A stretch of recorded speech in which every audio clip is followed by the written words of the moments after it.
printer-friendly versione mail page to friend PDF version Chicago. Many people think that human trafficking is a problem in other countries, but not the US. They would be wrong. This modern form of slavery is alive and well in the US, but it is well hidden, especially since most people don't pay attention to the signs. Writer, director Deon Taylor and actor Laz Alonso talk to us about this dark topic and much more. Laz Alonso, left, and Deon Taylor, right, for their upcoming film, Traffik. Photo credit, Studio One, Atlanta, Hollywood, Chicago.com. At first glance, Traffik is a suspense thriller about human trafficking, but the deeper you get into the film, you realize it's actually a horror film. What drew you to the topic? Deon Taylor, my daughter. Now I think it's a blessing because I get to talk about this so many times. My daughter is 12 and we got a letter from her school saying kids were being trafficked at our local mall. That was the original inception and how I started writing the screenplay.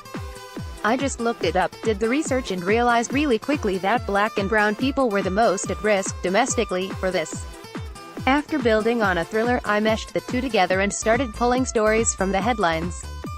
2 years later, here we are with Paula and Laz and Omar, and talking to you. What did you think? HollywoodChicago.com. Even knowing ahead of time what the film is about doesn't prepare you for visceral or hard-hitting the events are. It's made all the worse when you think about how big of a problem this really is. Laz Alonso, that's what Deon did really well. What I love about this particular film is how he uses images a lot and allows your mind to create the fear.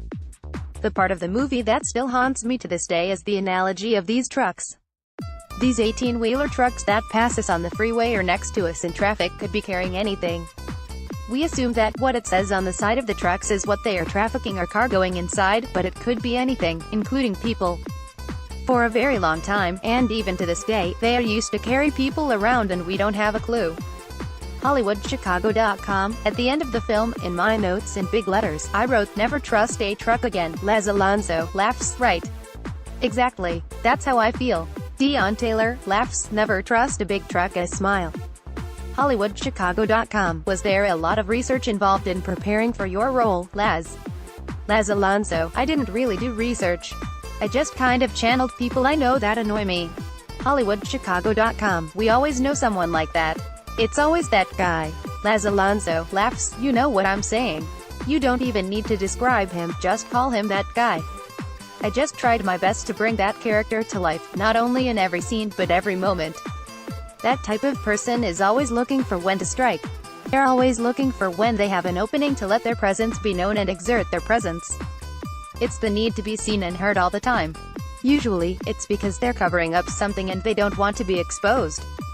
The more that they can keep you on the defensive, the less chances that you'll be able to call their crap out.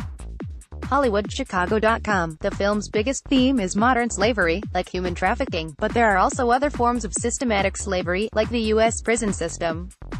How important is it that people know slavery still exists in the U.S.? Deon Taylor, I think it's really important on a lot of different levels. We have to get educated on so much stuff right now. We've been asleep at the wheel for so many years. The prison system is messed up, the political system is messed up, and slavery does exist. What's even more demonstrative and even more mind-boggling is that when you really pull back the sheets, you'll find people who really wanted it to remain in existence.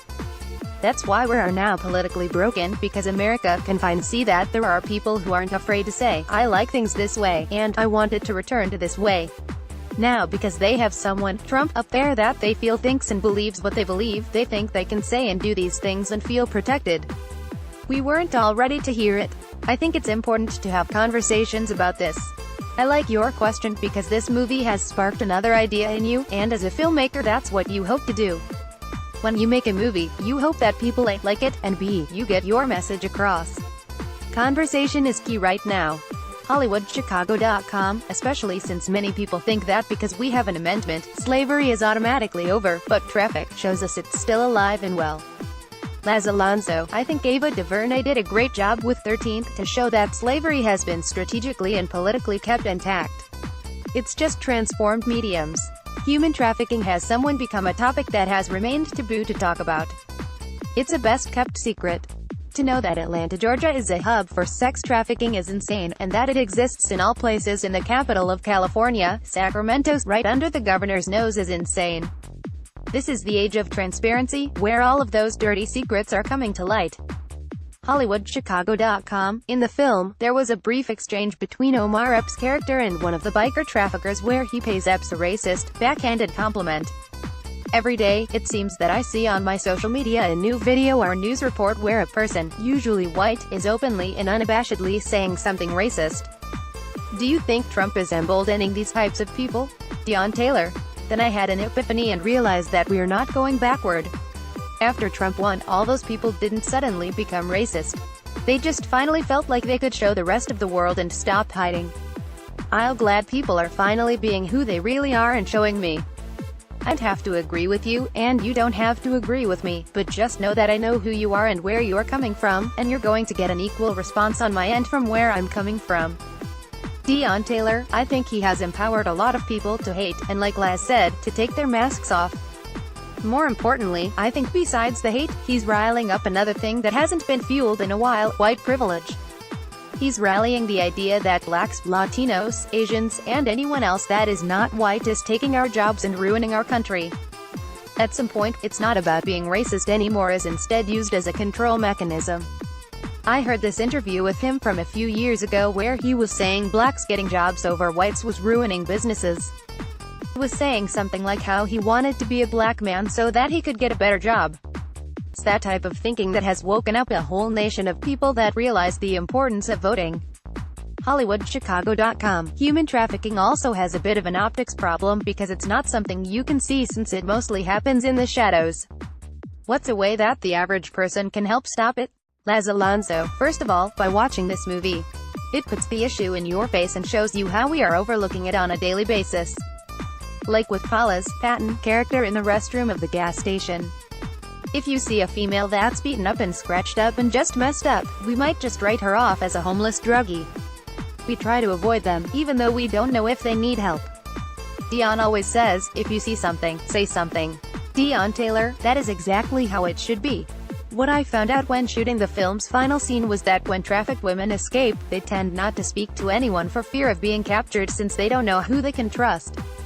Another thing that happens is that these women have been beaten to the point of obedience. They'll quietly stand on the corner and do whatever they need to do so they don't buck the system. It's another way that they're entrapped. I thought Donnie Livieri, who plays the woman in the bathroom with Paula, nailed that. She did a lot of research and I talked to her about that. Originally, we had a lot of dope lines, and back and forth between the two characters and nothing seemed to work. Then, in between takes when we were adjusting a light, I looked at the monitor and just saw them each standing there waiting and preparing to do the scene. Then I realized that that was the scene I needed. Action. Don't say anything, Paula. That was the moment. Traffik opens everywhere on April 20th. Featuring Paula Patton, Omar Epps, Laz Alonso, William Fichtner, Missy Pyle, Donna Livieri, and Rosalind Sanchez. Directed by Deon Taylor. Written by Deon Taylor. Rated R. Copyright 2016 John A. Spino, HollywoodChicago.com.